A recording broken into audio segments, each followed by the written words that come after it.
warahmatullahi wabarakatuh. Nama saya Pinkoran Azaki. Nama saya Cio Muhammad Rais Teguh. Saya Muhammad Raihan. Saya Muhammad Febri Sandi. Kami akan menjelaskan pengertian, tujuan, dan kepemimpinan masa reformasi di Indonesia. Apa itu reformasi? Reformasi merupakan gerakan sosial politik yang bertujuan melakukan perubahan sistem kebijakan atau institusi tidak adil bagi masyarakat Indonesia.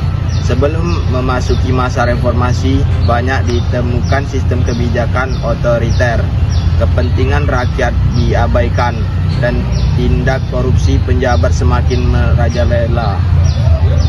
Agenda reformasi tidak lain ingin memperjuangkan kebebasan, transparansi, keadilan, dan demokrasi lebih baik guna menjaga persatuan Indonesia. Reformasi makin gencar dilakukan saat Indonesia harus menghadapi krisis keuangan Asia 1997 yang membuat kondisi perekonomian hancur berantakan. Reformasi memicu keterlibatan banyak pihak, khususnya mahasiswa yang menuntut keadilan kepada pemerintah Orde Baru Presiden Soeharto.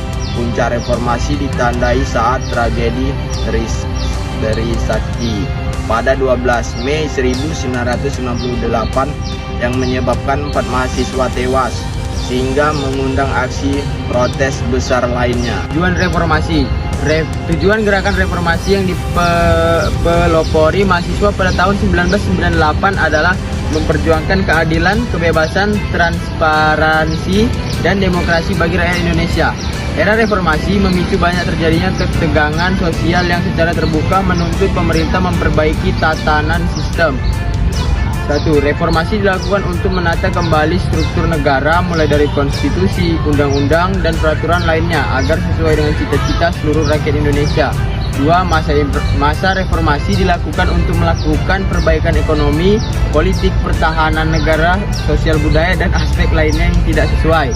3. Reformasi menuntut perubahan secara bertahap dalam kehidupan berbangsa dan bernegara.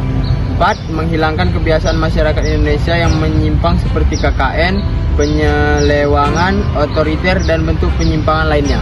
Menjelaskan kebijakan pada masa reformasi. Bagaimana sih kebijakan pemerintah di era reformasi?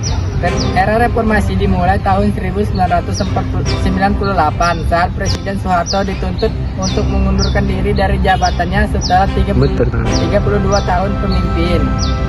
Nah, kebijakan pemerintah pada masa reformasi tentu mengalami perubahan dalam bidang politik maupun ekonomi.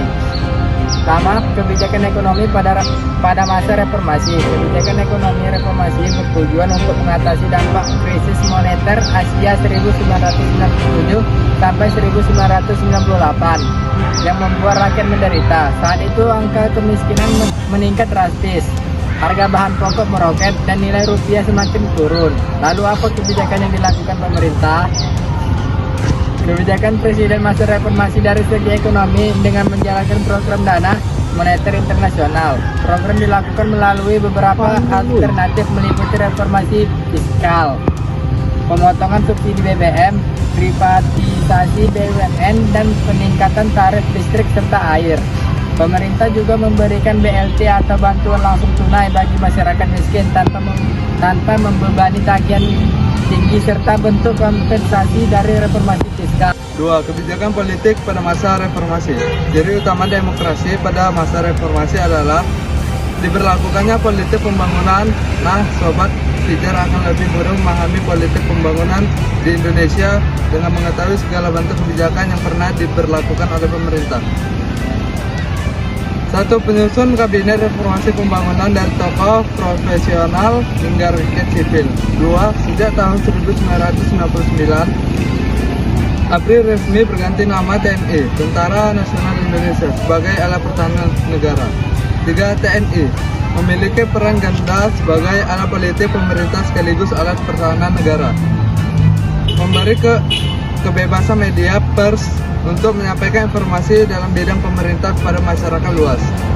Membentuk KPK atau Komisi Pemberantasan Korupsi tahun 2002 untuk memberantas praktik korupsi yang sering terjadi di Indonesia. Nah, coba Sobat Pijar jelaskan bagaimana Pancasila reformasi. Sebelumnya, Indonesia lebih cenderung membentuk kepemimpinan otoriter.